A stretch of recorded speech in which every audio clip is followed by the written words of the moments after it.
I'm Bart from Continuum, and last week I was doing quality audit in Greece, and I had to explain again to the quality manager on how KPIs work and how they connect to each other and how you can use them actually to have a good idea on where you're going with your quality performance.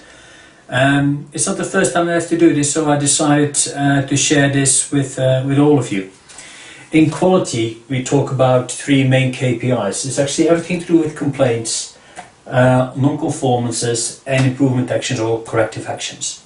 Yeah, going to take you through all three of them shortly and how they connect to each other. First of all, we talk about a complaint rate. Yeah, complaint rate is consisting of your complaints and your sales volume. Yeah, and you put it actually in a graph as a rate to each other. Here we see that we had a high complaint rate coming up, yeah, and it's actually due to the high number of complaints, but also to the lower volume we had. It's not always so that if your complaints go up, that also your complaint rate goes up. Here we see, for instance, that your complaints go up, but your complaint rate is going down. So, but actually look at this one. You can start investigating what is actually driving that high complaint rate. Yeah. You see, the blocks are actually the actual numbers. The orange line are the monthly complaint rates, and the black one is the rolling moving average complaint rate of the last 12 months. Although we have a very big variation in monthly complaint rates, we see that actually the rolling moving average being quite stable, although it is slightly going upwards. So not a good sign if your complaint rate is going up, because it means that you have more complaints related to the sales volume you had. The second KPI is actually on the right first time. Right first time takes into consideration your non-conformances and your production volume. Yeah, and you put it in a graph as a percentage. Yeah. Again, you see here the blocks of the volume of blocked goods, the monthly right first time rate, and your rolling moving average right first time rate. Yeah, the principles are just the same. We see that they started actually in a very bad position. So the rolling moving average is looking from the last 12 months. Yeah. So they're coming out of a very bad period when it comes to right first time. But you see they actually made a very big improvement, and this is mainly due to the good right first times in the last 12 months.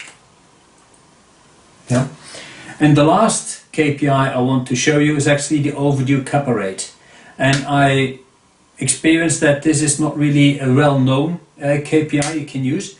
This is actually a leading indicator. It's looking forward on how you do in closing out your corrective actions and actually in preventing things from happening again, because that's why you take corrective actions or improvement actions. Again, we look at the number of corrective actions we have. What we use for this KPI is actually the number of open kappas and the overdue kappa. Yeah, and you make actually a rate out of this as a percentage. So it tells you on how good you are in closing out corrective actions. So we see here the total number of corrective actions we have. Again, the monthly overdue kappa rate and the rolling moving average overdue kappa rate. And you see actually they made a very big improvement here in closing out kappas. Yeah, once you start having focus on it, you will see that you will make progress. We see that actually they made a very good downward trend, yeah, up till this period, yeah, and here we see that the overdue kappa rate is going up again slightly. This is mainly due to here, and here you have to ask what's the reason why we have more overdue kappas. Is it lack of focus? Is it lack of resources? Is a root cause analysis not doing well? That kind of stuff. So this is a leading indicator, these two are lagging indicators looking back to the past of what happened. Now you can start connecting the dots. Yeah? Here we see that your complaint rate is quite high here. Remember, we talked about it, and you can start investigating what's the reason for this. Well, maybe the reason is here. Yeah. So you had a very high right first time rate in the second month, which might have an impact on your complaint rate in the month after. So this means that you might have shipped all your issues out to your customers and they start complaining. Yeah. So that's how you can connect the dot between total complaint rate and the right first time.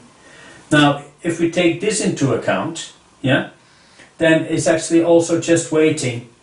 If this goes up, how long it will take before it will have an impact on this rate and on this rate. So you can really connect the dots. If you're not good in closing out your corrective actions, your right first time will go down, your complaint rate will go up, yeah, and you will see the immediate impact of your right first time to your complaint rate. So if you have a lot of data, use these data and put them in a graph, make it very visible where things are not working very well, and really connect the dots. Yeah, we can help you with setting up this kind of graphs and with explaining you on how they're connecting the dots. So just go to our website, yeah, just scan the code, you will come automatically on the information site page from our website. So put in your contact details and where we can help you with, and I'll get in contact with you as soon as possible, because this is critical to manage quality. Yep.